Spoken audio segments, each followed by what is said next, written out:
Hello everyone, welcome you on my YouTube channel Let's Crack NEET 2022। अगर आप अपना 11th का सारा सिलेबस फिर से रिवाइज़ करना चाहते हैं या आप NEET 2022 के लिए तैयारी करना चाहते हैं तो आप मेरे चैनल को सब्सक्राइब कर सकते हैं। अगर आपको मेरी वीडियो पसंद आए तो प्लीज़ लाइक, शेयर और कमेंट ज़रूर कीजिएगा। अगर आपका कुछ डाउट आता है तो आप कमेंट सेक्शन में पूछ सकते हैं। तो चलिए आज का चैप्टर स्टार्ट करते हैं। बायोमोलिक्यूल्स। बायोमोलिक्यूल्स होते क्या हैं? देखिए, अगर हम किसी लिविंग टिश्यू को लेते हैं तो उसके अंदर जितने भी हमारे कार्बन के कंपाउंड्स होते हैं ना, उन्हें हम क्या कहते हैं? बायोमोलिक्यूल्स। अब आप कहोगे कि नहीं, लिविंग ऑर्गेनिज्म के अंदर तो हमारे इनऑर्गेनिक एलिमेंट और कंपाउंड भी होते हैं। हाँ, होते हैं, लेकिन उसमें से जो कार्बन कंपाउंड होते हैं ना, हम उन सभी को क्या कहते हैं? बायोमोलिक्यूल्स। अब बात आती है कि हम इनका टेस्ट कैसे करें, हमें कैसे पता चलेगा? तो उसके लिए हम क्या करते हैं? Chemical analysis. केमिकल एनालिसिस में क्या होता है? हम एक लिविंग टिश्यू लेते हैं। वो लिविंग टिश्यू क्या हो सकता है? प्लांट टिश्यू हो सकता है, एनिमल टिश्यू हो सकता है, किसी भी माइक्रोबियल का पेस्ट हो सकता है। अब नीट का सबसे फेवरेट क्वेश्चन क्या होता है? Name the chemical that is used in chemical analysis of biomolecules. तो देखिए, हम केमिकल एनालिसिस के लिए ट्राइक्लोरोएसिटिक एसिड इसको यूज़ करते हैं, जिसका केमिकल फॉर्मूला होता है Cl3CCOOH। हम इस केमिकल एनालिसिस के अंदर क्या करते हैं कि हमारा जो लिविंग टिश्यू है और हमारा एसिड है, उन दोनों को अच्छे से मिलाकर एक थिक स्लरी बना लेते हैं। अब हम क्या करते हैं, एक चीज़ का क्लॉथ लेते हैं और इस स्लरी को उसमें से स्ट्रेन यानी कि छानते हैं। अगर हम किसी को एक छन्नी में से छानेंगे तो क्या होगा? जैसे कि हम चाय छानते हैं तो हमारी चाय तो छन्नी में से छनकर नीचे आ जाती है और जो चाय पत्ती होती है वो हमारी छन्नी के अंदर बच जाती है। ऐसा ही इस केस में होता है। इस केस में जैसे कि जो एसिड में सोल्यूबल थे वो तो क्या हुए? हमारे फिल्ट्रेट यानी कि नीचे आ गए छनकर, और जो इनसोल्यूबल थे या फिर जो बच गए वो हमारे किस में आ गए?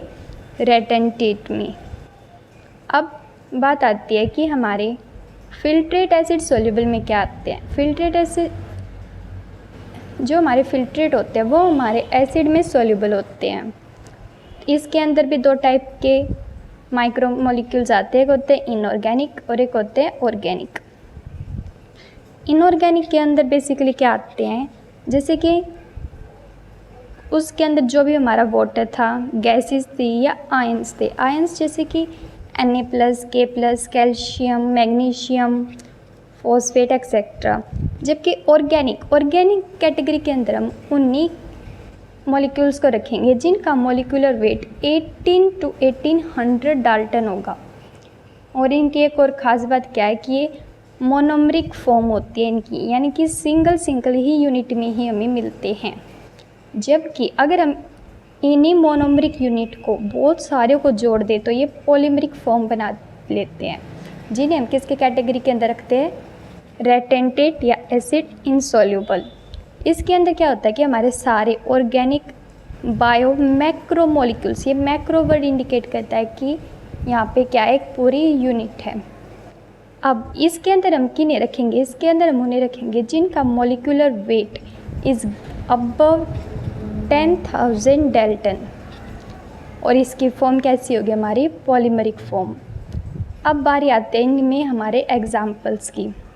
तो एग्जाम्पल में बायो माइक्रोमोलिक्यूल्स, माइक्रोमोलिक्यूल का मतलब कि जिनका मॉलिक्यूलर वेट 18 to 1800 डाल्टन होगा वो। माइक्रोमोलिक्यूल के अंदर आते हैं हमारे जैसे कि simple sugar, nucleotide, amino acid. अगर बहुत सारी सिंपल शुगर मिल जाएं तो वो क्या बनाती हैं? पॉलीसैकेराइड। अगर बहुत सारी न्यूक्लियोटाइड मिल जाए तो वो क्या बनाएंगे? Nucleic acid. अगर अमाइनो एसिड की पूरी चेन फॉर्म हो जाए तो हम उसे क्या कहेंगे? प्रोटीन्स। अब नीट का question number 2 that is very important is lipid. Lipid is not a polymer. ज़्यादातर बच्चे क्या सोचते हैं कि लिपिड जैसे कि प्रोटीन है, बहुत सारी चेन से मिलकर बना है, ऐसे लिपिड क्या होता है? वो भी एक पॉलीमर होगा। लेकिन नहीं, लिपिड इज़ नॉट स्ट्रिक्टली अ बायोमैक्रोमोलिक्यूल। ये एक बायोमैक्रोमोलिक्यूल स्ट्रिक्टली नहीं है। इसका molecular weight is less than 800 Dalton. लेकिन इसमें क्या होता है कि जो सेल मेम्ब्रेन फ्रेगमेंट्स है ना, वो वेसिकल्स बना लेते हैं, यानी कि जो इसकी जो सेल मेम्ब्रेन होती है वो छोटी टूटती है, जो कि हमारे जो वाटर के अंदर है वो सॉल्युबल नहीं हो पाती। तो इसलिए हम इसे किस कैटेगरी के अंदर रखते हैं, रेटेंटेट के अंदर रखते हैं। लेकिन ये पॉलीमर नहीं है। इसमें क्वेश्चन आता है select one which is not a polymer, that is our lipid. अब बारी आती है एलिमेंटल एनालिसिस। हमने इतनी सारी चीज़ें तो देख ली, अब लेकिन इसके बाद बारी आती है कि हम एलिमेंट को कैसे एनालिसिस करें।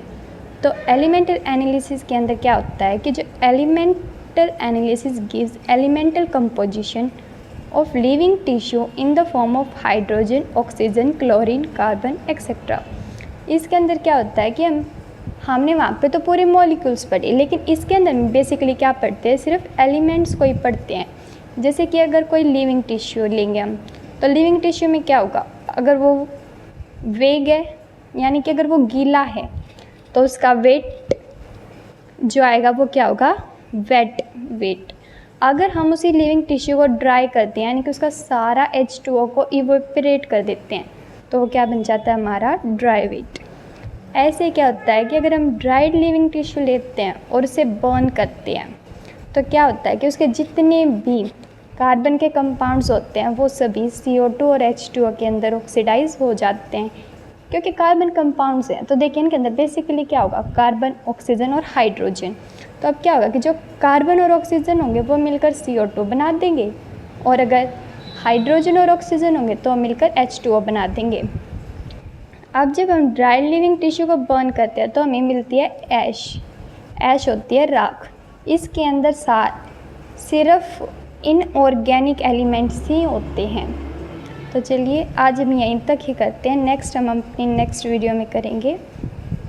बेसिकली हमारा फंडा ये नहीं है कि हम पूरा चैप्टर करें, नहीं, हम जितना करें हमें उतना आना चाहिए एक दिन की वीडियो में, यही हमारा मोटिव है। Okay guys, thank you. अगर आपको मेरी वीडियो पसंद आए तो प्लीज़ लाइक करें, शेयर करें, सब्सक्राइब करें, और अगर कुछ डाउट आता है तो प्लीज़ कमेंट करें। Thank you.